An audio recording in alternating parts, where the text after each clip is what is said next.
A Victim of Higher Space by Algernon Blackwood. "There's a extraordinary gentleman to see you, sir," said the new man. "Why extraordinary?" asked Dr. Silence, drawing the tips of his thin fingers through his brown beard. His eyes twinkled pleasantly. "Why extraordinary, Barker?" he repeated encouragingly, noticing the perplexed expression in the man's eyes. "He's so thin, sir. I could hardly see him at all, at first. He was inside the house before I could ask the name," he added, remembering strict orders. "And who brought him here?" "He come alone, sir, in a closed cab. He pushed by me before I could say a word, making no noise that I could hear. He seemed to move very soft." The man stopped short with obvious embarrassment, as though he had already said enough to jeopardize his new situation, but trying hard to show that he remembered the instructions and warnings he had received with regard to the admission of strangers not properly accredited. "And where is the gentleman now?" asked Dr. Silence, turning away to conceal his amusement. "I really couldn't exactly say, sir. I left him standing in the hall." The doctor looked up sharply. "But why in the hall, Barker? And why not in the waiting room?" He fixed his piercing, though kindly eyes on the man's face. "Did he frighten you?" he asked quickly. "I think he did, sir, if I may say so. I seemed to lose sight of him, as it were." The man stammered, evidently convinced by now that he had earned his dismissal. "He come in so funny, just like a cold wind," he added boldly, setting his heels at attention and looking his master full in the face. The doctor made an internal note of the man's halting description. He was pleased that the slight evidence of intuition which had induced him to engage Barker had not entirely failed at the first trial. Dr. Silence sought for this qualification in all his assistants, from secretary to serving man, and if it surrounded him with a somewhat singular crew, the drawbacks were more than compensated for on the whole by their occasional flashes of insight. "So the gentleman made you feel queer, did he?" "That was it, I think, sir," repeated the man stolidly. "And he brings no kind of introduction to me? No letter or anything?" asked the doctor, with feigned surprise, as though he knew what was coming. The man fumbled both in mind and pockets, and finally produced an envelope. "I beg pardon, sir," he said, greatly flustered. "The gentleman handed me this for you." It was a note from a discerning friend, who had never yet sent him on a case that was not vitally interesting from one point or another. "Please see the bearer of this note," the brief message ran, "though I doubt if even you can do much to help him." John Silence paused a moment, so as to gather from the mind of the writer all that lay behind the brief words of the letter. Then he looked up at his servant with a graver expression than he had yet worn. "Go back and find this gentleman," he said, "and show him into the green study. Do not reply to his question, or speak more than actually necessary, but think kind, helpful, sympathetic thoughts as strongly as you can, Barker. You remember what I told you about the importance of thinking when I engaged you. Put curiosity out of your mind, and think gently, sympathetically, affectionately, if you can." He smiled, and Barker, who had recovered his composure in the doctor's presence, bowed silently and went out. There were two different reception rooms in Dr. Silence's house. One intended for persons who imagined they needed spiritual assistance, when really they were only candidates for the asylum, had padded walls, and was well supplied with various concealed contrivances by means of which sudden violence could be instantly met and overcome. It was, however, rarely used.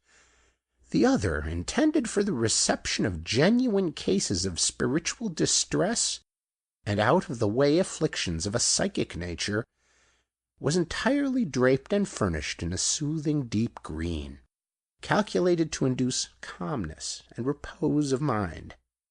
And this room was the one in which Dr. Silence interviewed the majority of his queer cases. and the one into which he had directed Barker to show his present caller. To begin with, the armchair in which the patient was always directed to sit was nailed to the floor, since its immovability tended to impart this same excellent characteristic to the occupant. Patients invariably grew excited when talking about themselves, and their excitement tended to confuse their thoughts and to exaggerate their language. The immobility of the chair helped to counteract this. After repeated endeavors to drag it forward or push it back, they ended up by resigning themselves to sitting quietly. And with the futility of fidgeting, there followed a calmer state of mind. Upon the floor, and at intervals in the wall immediately behind, were certain tiny green buttons, practically unnoticeable, which on being pressed permitted a soothing and pervasive narcotic to rise invisibly about the occupant of the chair. The effect upon the excitable patient was rapid, admirable, and harmless. The green study was further provided with a secret spy-hole, for John Silence liked, when possible, to observe the patient's face before it had assumed that mask the features of the human countenance invariably wear in the presence of another person. A man sitting alone wears a psychic expression, and this expression is the man himself. It disappears the moment another person joins him. And Dr. Silence often learned more from a few moments' secret observation of a face than from hours of conversation with its owner afterwards. A very light, almost dancing step followed Barker's heavy tread toward the green room, and a moment afterwards the man came in and announced that the gentleman was waiting. He was still pale, and his manner nervous. "Never mind, Barker," the doctor said kindly. "If you were not intuitive, the man would have had no effect upon you at all. You only need training and development. And when you have learned to interpret these feelings and sensations better, you will feel no fear, but only a great sympathy." "Yes, sir. Thank you, sir." And Barker bowed and made his escape, while Dr. Silence, an amused smile lurking about the corners of his mouth, made his way noiselessly down the passage and put his eye to the spy-hole in the door of the green study.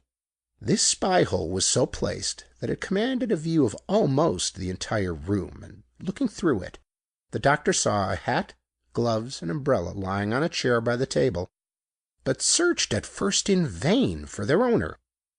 The windows were both closed, and a brisk fire burned in the grate. There were various signs intelligible at least to a keenly intuitive soul, that the room was occupied, yet so far as human beings were concerned, it seemed undeniably empty. No one sat in the chairs, no one stood on the mat before the fire. There was no sign even that a patient was anywhere close against the wall, examining the Bocklin reproduction, as patients so often did when they thought they were alone, and therefore rather difficult to see from the spy-hole. Ordinarily speaking, there was no one in the room. It was unoccupied. Yet Dr. Silence was quite well aware that a human being was in the room. His sensitive system never failed to let him know the proximity of an incarnate or disincarnate being. Even in the dark he could tell that. And he knew positively that his patient, the patient who had alarmed Barker and had then tripped down the corridor with that dancing footstep, was somewhere concealed within the four walls commanded by his spy-hole. He also realized that this was most unusual, that this individual whom he desired to watch knew that he was being watched, and further, that the stranger himself was also watching in his turn. In fact, that it was he, the doctor, who was being observed, and by an observer as keen and trained as himself.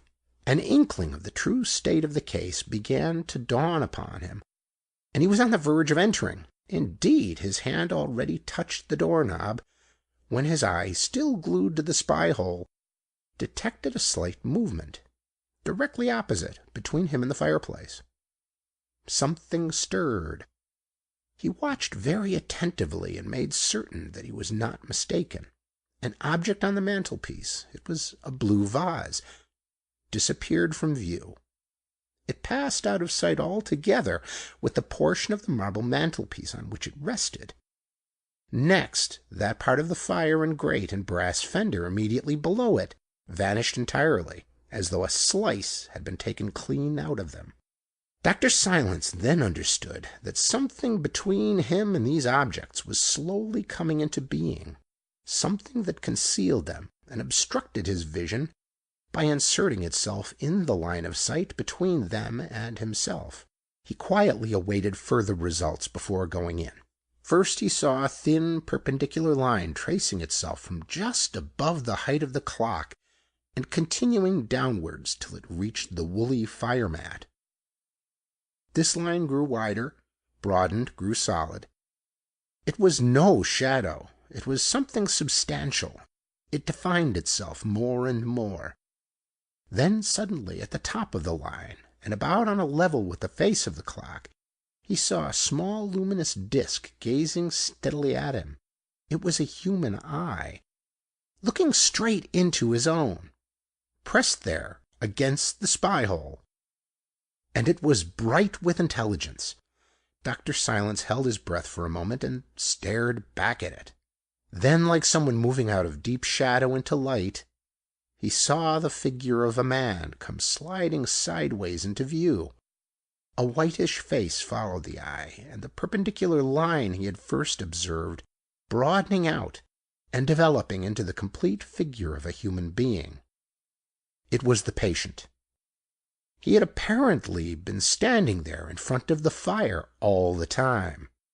A second eye had followed the first, and both of them stared steadily at the spy-hole, sharply concentrated, yet with a sly twinkle of humor and amusement that made it impossible for the doctor to maintain his position any longer. He opened the door and went in quickly. As he did so, he noticed for the first time the sound of a German band coming in noisily through the open ventilators. In some intuitive, unaccountable fashion, the music connected itself with the patient he was about to interview. This sort of prevision was not unfamiliar to him. It always explained itself later. The man he saw was of middle age and of very ordinary appearance, so ordinary, in fact, that he was difficult to describe, his only peculiarity being his extreme thinness. Pleasant, that is, good, vibrations issued from his atmosphere, and met Dr. Silence as he advanced to greet him, yet vibrations alive with currents and discharges, betraying the perturbed and disordered condition of his mind and brain. There was evidently something wholly out of the usual in the state of his thoughts. Yet, though strange, it was not altogether distressing. It was not the impression that the broken and violent atmosphere of the insane produces upon the mind. Dr. Silence realized in a flash that here was a case of absorbing interest that might require all his powers to handle properly. "I was watching you through my little peephole, as you saw," he began, with a pleasant smile, advancing to shake hands. "I find it of the greatest assistance sometimes." But the patient interrupted him at once. His voice was hurried, and had odd shrill changes in it, breaking from high to low in unexpected fashion. One moment it thundered, the next it almost squeaked. "I understand without explanation," he broke in rapidly.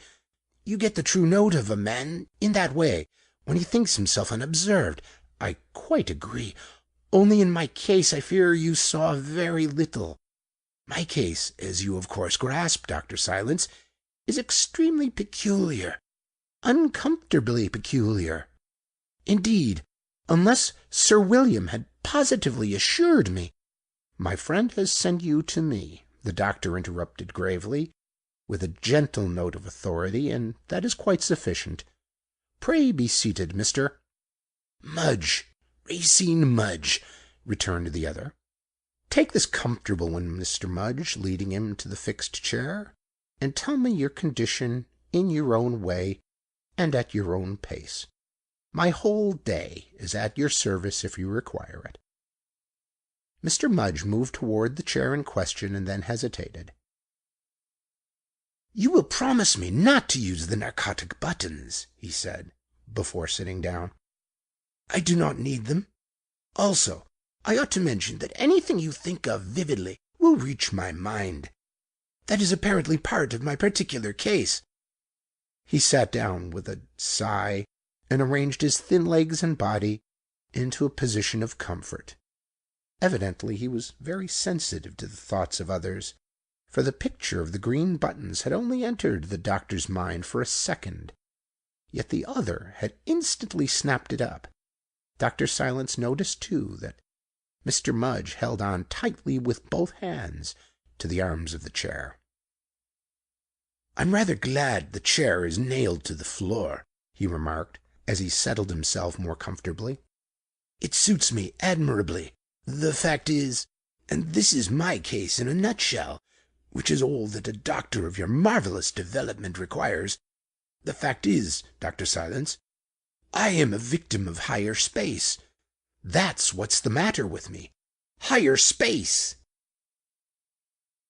The two looked at each other for a space in silence, the little patient holding tightly to the arms of the chair, which suited him admirably, and looking up with staring eyes, his atmosphere positively trembling with the waves of some unknown activity, while the doctor smiled kindly and sympathetically, and put his whole person, as far as possible, into the mental condition of the other. "Higher space!" repeated Mr. Mudge. "That's what it is. Now, do you think you can help me with that?" There was a pause, during which the men's eyes steadily searched down below the surface of their respective personalities. Then Dr. Silence spoke. "I am quite sure I can help you," he answered quietly. "Sympathy must always help, and suffering always claims my sympathy. I see you have suffered cruelly. You must tell me all about your case, and when I hear the gradual steps by which you reached this strange condition, I have no doubt I can be of assistance to you." He drew a chair up beside his interlocutor and laid a hand on his shoulder for a moment. His whole being radiated kindness, intelligence, desire to help. "For instance," he went on, "I feel sure it was the result of no mere chance that you became familiar with the terrors of what you term higher space. For higher space is no mere external measurement. It is, of course, a spiritual state, a spiritual condition, an inner development, and one that we must recognize as abnormal, since it is beyond the reach of the senses at the present stage of evolution. Higher space is a mystical state." "Oh!" cried the other, rubbing his bird-like hands with pleasure. "The relief it is to me to talk with someone who can understand! Of course, what you say is the utter truth, and you are right that no mere chance led me to my present condition, but on the other hand, prolonged and deliberate study. Yet chance in a sense now governs it. I mean, my entering the condition of higher space seems to depend upon the chance of this and that circumstance." He sighed and paused a moment. "For instance," he continued, starting, "the mere sound of that German band sent me off.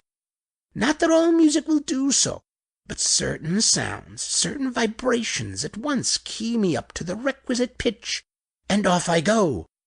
Wagner's music always does it, and that band must have been playing a stray bit of Wagner. But I'll come to that later. Only first," he smiled deprecatingly, "I must ask you to send away your man from the spy hole." John Silence looked up with a start, for Mr. Mudge's back was to the door, and there was no mirror. He saw the brown eye of Barker glued to the little circle of glass, and he crossed the room without a word and snapped down the black shutter provided for the purpose, and then heard Barker shuffle away along the passage. "Now," continued the little man in the chair, "I can go on. You have managed to put me completely at my ease, and I feel I may tell you my whole case without shame or reserve.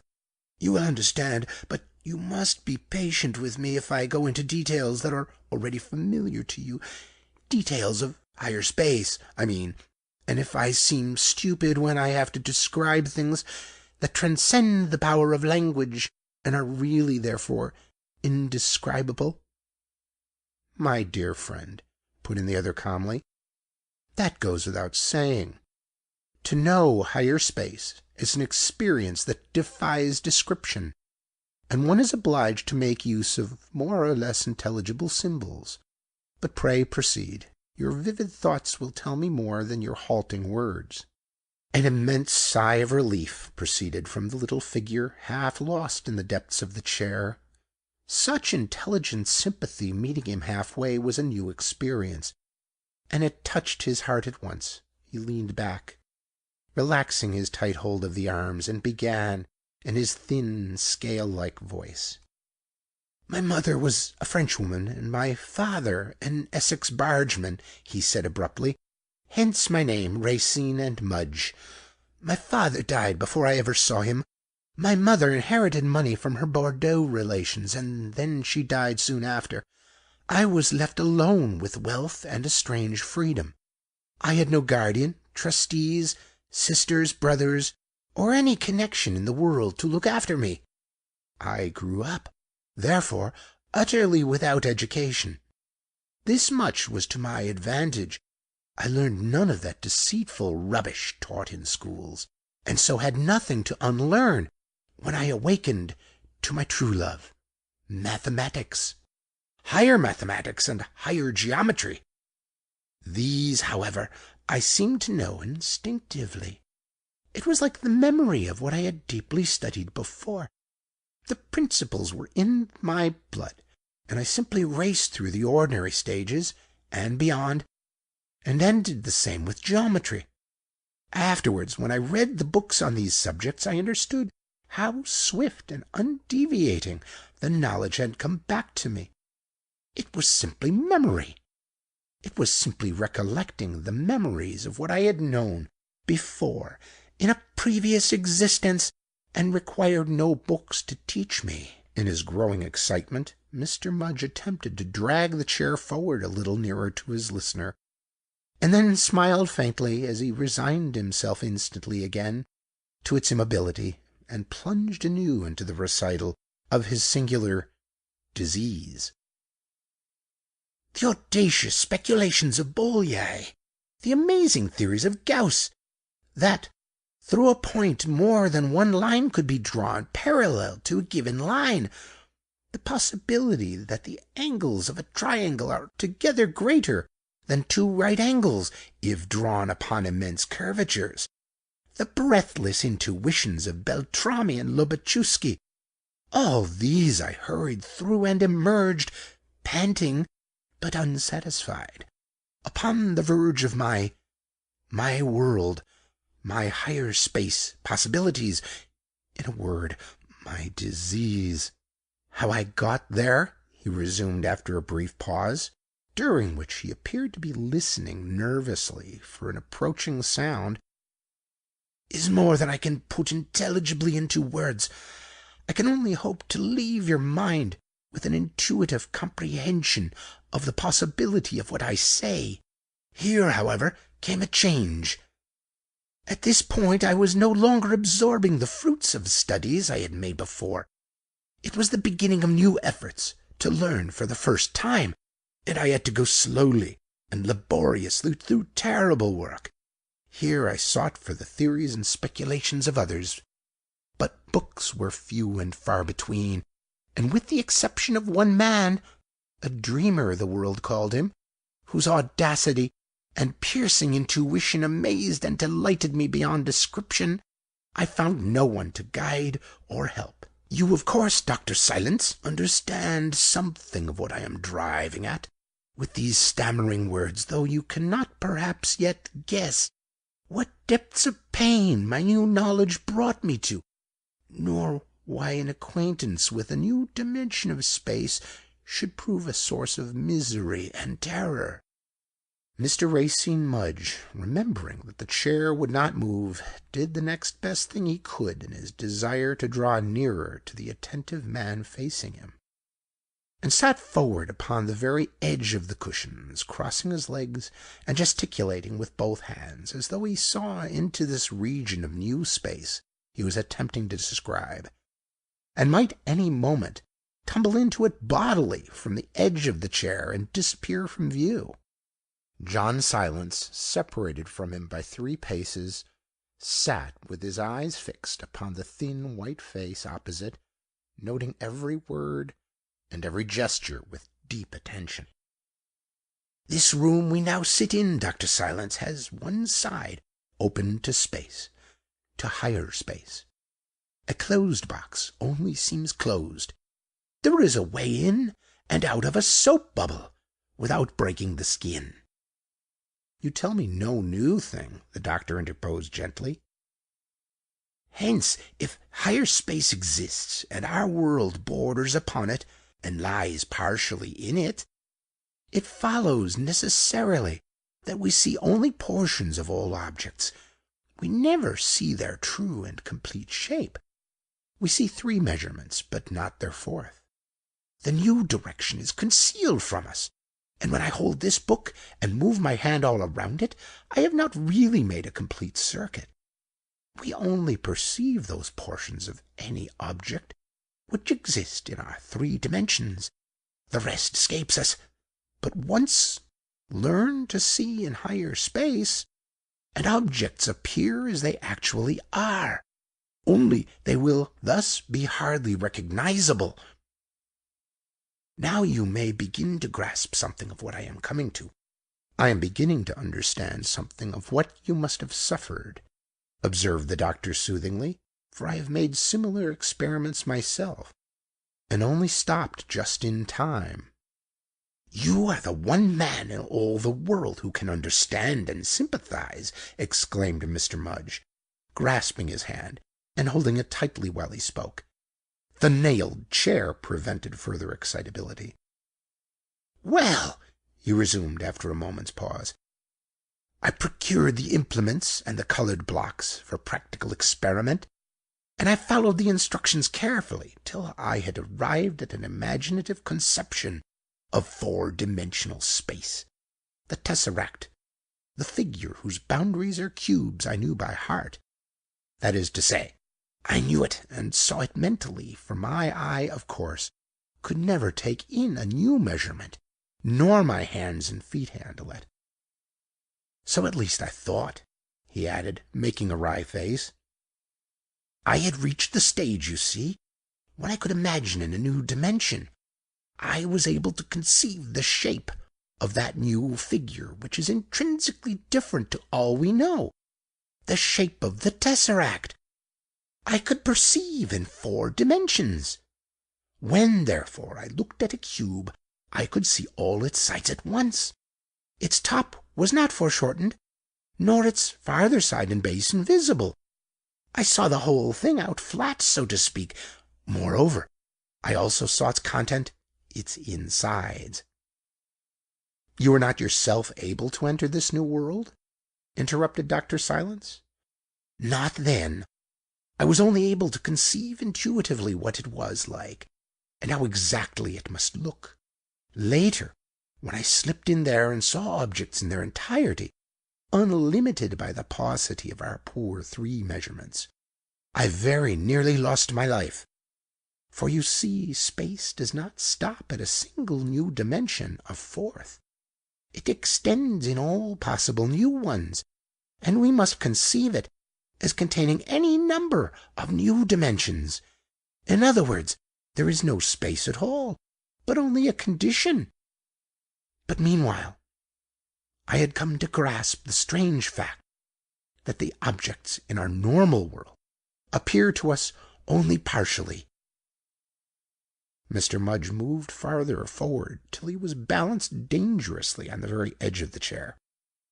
"From this starting point," he resumed, "I began my studies and experiments, and continued them for years. I had money, and I was without friends. I lived in solitude and experimented. My intellect, of course, had little part in the work, for intellectually it was all unthinkable. Never was the limitation of mere reason more plainly demonstrated. It was mystically, intuitively, spiritually that I began to advance, and what I learnt and knew and did is all impossible to put into language, since it describes experiences transcending the experiences of men. It is only some of the results, what you would call the symptoms of my disease, that I can give you, and even these must often appear absurd contradictions and impossible paradoxes. I can only tell you, Dr. Silence," his manner became grave suddenly, "that I reached sometimes a point of view whence all the great puzzles of the world became plain to me, and I understood what they call in the Yoga books the great heresy of separateness. Why all great teachers have urged the necessity of man loving his neighbor as himself. How men are all really one, and why the utter loss of self is necessary to salvation and the discovery of the true life of the soul." He paused a moment and drew breath. "Your speculations have been my own long ago," the doctor said quietly. "I fully realize the force of your words. Men are doubtless not separate at all, in the sense they imagine. All this about the very much higher space I only dimly, very dimly conceived, of course," the other went on, raising his voice again by jerks. "But what did happen to me was the humbler accident of, the simpler disaster, oh dear, how shall I put it?" He stammered and showed visible signs of distress. "It was simply this," he resumed, with a sudden rush of words, "that accidentally, as the result of my years of experiment, I one day slipped bodily into the next world, the world of 4 dimensions, yet without knowing precisely how I got there, or how I could get back again. I discovered, that is, that my ordinary 3-dimensional body was but an expression, a partial projection of my higher 4-dimensional body. Now you understand what I meant much earlier in our talk when I spoke of chance. I cannot control my entrance or exit. Certain people, certain human atmospheres, certain wandering forces, thoughts, desires even, the radiations of certain combinations of color, and above all, the vibrations of certain kinds of music, will suddenly throw me into a state of what I can only describe as an intense and terrific inner vibration, and behold I am off in the direction at right angles to all our known directions, off in the direction the cube takes when it begins to trace the outlines of the new figure, the tesseract, off into my breathless and semi-divine higher space, off inside myself, into the world of 4 dimensions." He gasped and dropped back into the depths of the immovable chair. "And there," he whispered, his voice issuing from among the cushions, "there I have to stay until these vibrations subside, or until they do something which I cannot find words to describe properly or intelligibly to you. And then, behold, I am back again. First, that is, I disappear. Then I reappear. Only," he sighed, "I cannot control my entrance nor my exit." "Just so," exclaimed Dr. Silence. "That is why a few—" "Why, a few moments ago," interrupted Mr. Mudge, taking the words out of his mouth, "you found me gone, and then saw me return. The music of that wretched German band set me off. Your intense thinking about me brought me back when the band had stopped its Wagner. I saw you approach the peephole, and I saw Barker's intention of doing so later. For me, no interiors are hidden. I see inside. When in that state the content of your mind as of your body is open to me as the day. Oh dear, oh dear, oh dear." Mr. Mudge stopped and mopped his brow. A light trembling ran over the surface of his small body, like wind over grass. He still held tightly to the arms of the chair. "At first," he presently resumed, "my new experiences were so vividly interesting that I felt no alarm. There was no room for it. The alarm came a little later." "Then you actually penetrated far enough into that state to experience yourself as a normal portion of it?" asked the doctor, leaning forward, deeply interested. Mr. Mudge nodded a perspiring face in reply. "I did," he whispered. "Undoubtedly I did. I am coming to all that. It began first at night, when I realized that sleep brought no loss of consciousness." "The spirit, of course, can never sleep. Only the body becomes unconscious," interposed John Silence. "Yes, we know that, theoretically. At night, of course, the spirit is active elsewhere, and we have no memory of where and how, simply because the brain stays behind and receives no record. But I found that, while remaining conscious, I also retained memory. I had attained to the state of continuous consciousness for a night regularly. With the first approaches of drowsiness, I entered nolens volens, the four-dimensional world. For a time this happened frequently, and I could not control it, though later I found a way to regulate it better. Apparently sleep is unnecessary in the higher, the four-dimensional body. Yes, perhaps. But I should infinitely have preferred dull sleep to the knowledge. For unable to control my movements, I wandered to and fro, attracted, owing to my partial development and premature arrival, to parts of this new world that alarmed me more and more. It was the awful waste and drift of a monstrous world, so utterly different to all we know and see, that I cannot even hint at the nature of the sights and objects and beings in it. More than that, I cannot even remember them. I cannot now picture them to myself even, but can recall only the memory of the impression they made upon me, the horror and devastating terror of it all. To be in several places at once, for instance." "Perfectly," interrupted John Silence, noticing the increase of the other's excitement. "I understand exactly. But now please tell me a little more of this alarm you experienced, and how it affected you." "It's not the disappearing and reappearing per se that I mind," continued Mr. Mudge, "so much as certain other things.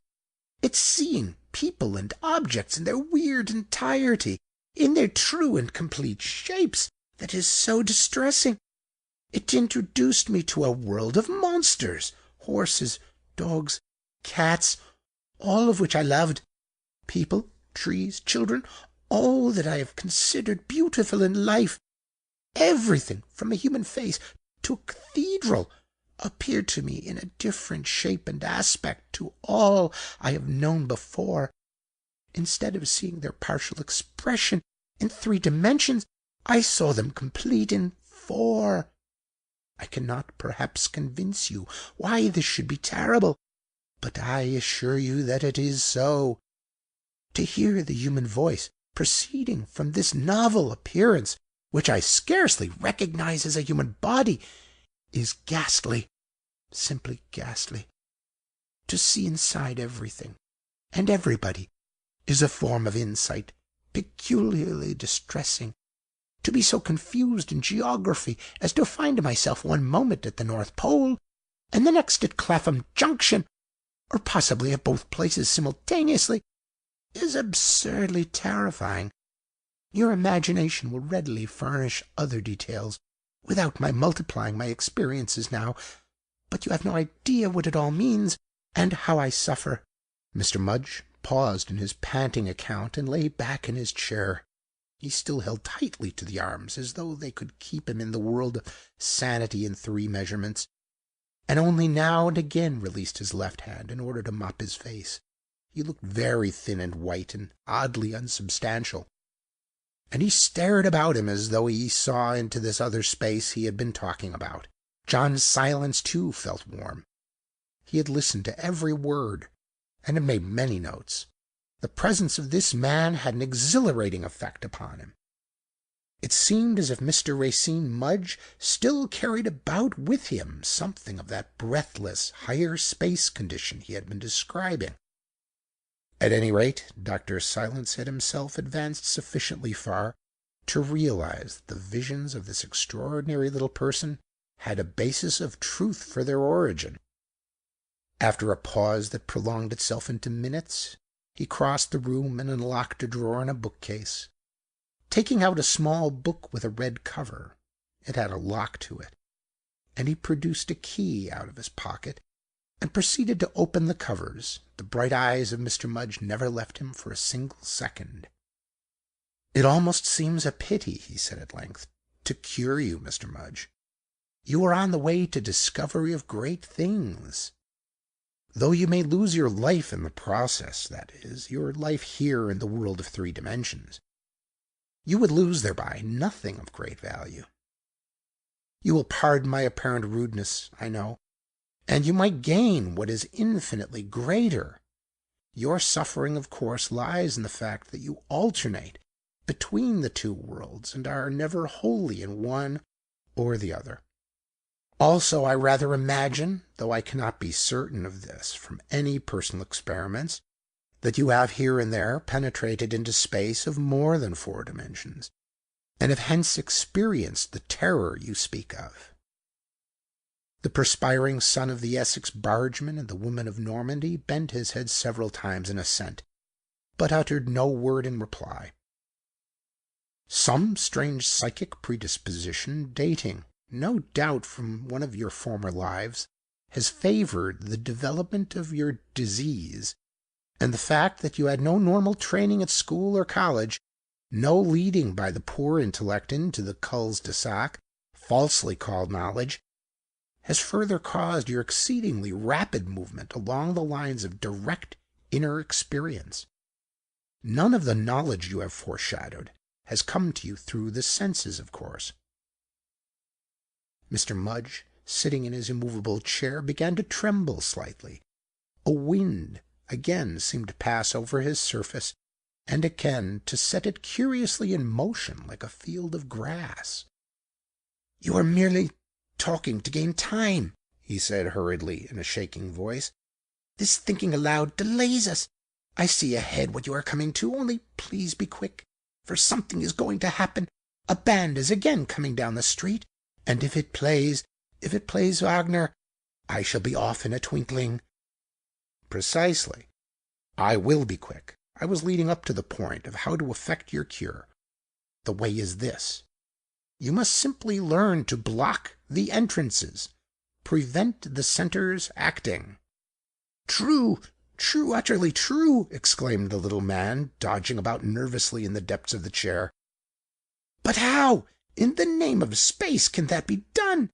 "By concentration. They are all within you, these centers, although outer causes, such as color, music, and other things, lead you towards them. These external things you cannot hope to destroy, but once the entrances are blocked, they will lead you only to bricked walls and closed channels. You will no longer be able to find the way." "Quick, quick!" cried the bobbing figure in the chair. "How is this concentration to be effected?" "This little book," continued Dr. Silence calmly, "will explain to you the way." He tapped the cover. "Let me now read out to you certain simple instructions, composed, as I see you divine, entirely from my own personal experiences in the same direction. Follow these instructions, and you will no longer enter the state of higher space. The entrances will be blocked effectively." Mr. Mudge sat bolt upright in his chair to listen, and John Silence cleared his throat and began to read slowly in a very distinct voice. But before he had uttered a dozen words, something happened. a sound of street music entered the room through the open ventilators, for a band had begun to play in the stable mews at the back of the house. The march from Tannhauser. Odd as it may seem that a German band should twice within the space of an hour enter the same mews and play Wagner, it was nevertheless the fact. Mr. Racine Mudge heard it. He uttered a sharp, squeaking cry, and twisted his arms with nervous energy round the chair. A piteous look that was not far from tears spread over his white face. Grey shadows followed it, the grey of fear. He began to struggle convulsively. "Hold me fast! Catch me! For God's sake, keep me here! I'm on the rush already! Oh, it's frightful!" he cried in tones of anguish, his voice as thin as a reed. Dr. Silence made a plunge forward to seize him, but in a flash, before he could cover the space between them, Mr. Racine Mudge, screaming and struggling, seemed to shoot past him into invisibility. He disappeared like an arrow from a bow propelled at infinite speed, and his voice no longer sounded in the external air, but seemed, in some curious way, to make itself heard somewhere within the depths of the doctor's own being. It was almost like a faint singing cry in his head, like a voice of dream, a voice of vision and unreality. "Alcohol! Alcohol!" it cried faintly, with distance in it. "Give me alcohol! It's the quickest way! Alcohol, before I'm out of reach!" The doctor, accustomed to rapid decisions and even more rapid action, remembered that a brandy flask stood upon the mantelpiece, and in less than a second he had seized it and was holding it out toward the space above the chair recently occupied by the visible Mudge. But before his very eyes, and long ere he could unscrew the metal stopper, he saw the contents of the closed glass phial sink and lessen, as though someone were drinking violently and greedily of the liquor within. "Thanks! Enough! It deadens the vibrations!" cried the faint voice in his interior as he withdrew the flask and set it back upon the mantelpiece. He understood that in Mudge's present condition one side of the flask was open to space, and he could drink without removing the stopper. He could hardly have had a more interesting proof of what he had been hearing described at such length. But the next moment, the very same moment it almost seemed, the German band stopped midway in its tune, and there was Mr. Mudge back in his chair again, gasping and panting. "Quick!" he shrieked. "Stop that band! Send it away! Catch hold of me! Block the entrances! Block the entrances! Give me the red book! Oh! Oh! Oh!" The music had begun again. It was merely a temporary interruption. The Tannhauser March started again, this time at a tremendous pace that made it sound like a rapid two-step, as though the instruments played against time. And the brief interruption gave Dr. Silence a moment in which to collect his scattering thoughts, and before the band had got through half a bar, he had flung forward upon the chair and held Mr. Racine Mudge, the struggling little victim of higher space, in a grip of iron. His arms went all round his diminutive person, taking in a good part of the chair at the same time. He was not a big man, yet he seemed to smother Mudge completely. Yet, even as he did so, and felt the wriggling form underneath him, it began to melt and slip away like air or water. The wood of the armchair somehow disentangled itself from between his own arms and those of Mudge. The phenomenon known as the passage of matter through matter took place. The little man seemed actually to be interfused with the other's being. Dr. Silence could just see his face beneath him. It puckered and grew dark, as though from some great internal effort he heard the thin reedy voice crying in his ear to "Block the entrances! Block the entrances!" And then, but how in the world describe what is indescribable? John Silence half rose up to watch. Racine Mudge, his face distorted beyond all recognition, was making a marvelous inward movement, as though doubling back upon himself. He turned funnel-wise, like water in a whirling vortex. and then appeared to break up somewhat, as a reflection breaks up and divides in a distorting convex mirror. He went neither forward nor backward, neither to the right nor the left, neither up nor down, but he went. He went utterly. He simply flashed away out of sight like a vanishing projectile. All but one leg!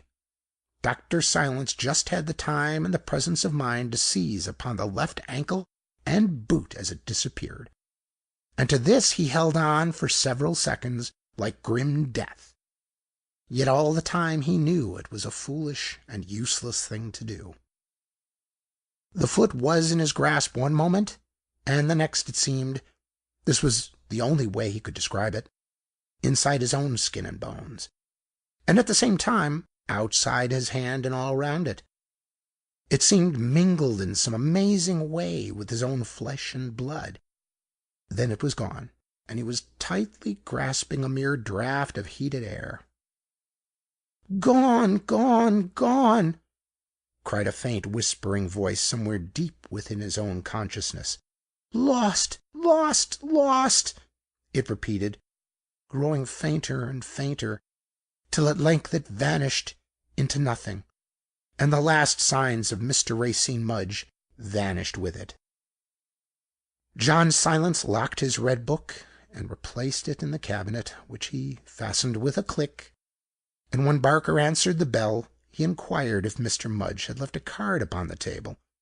It appeared that he had, and when the servant returned with it, Dr. Silence read the address and made a note of it. It was in North London.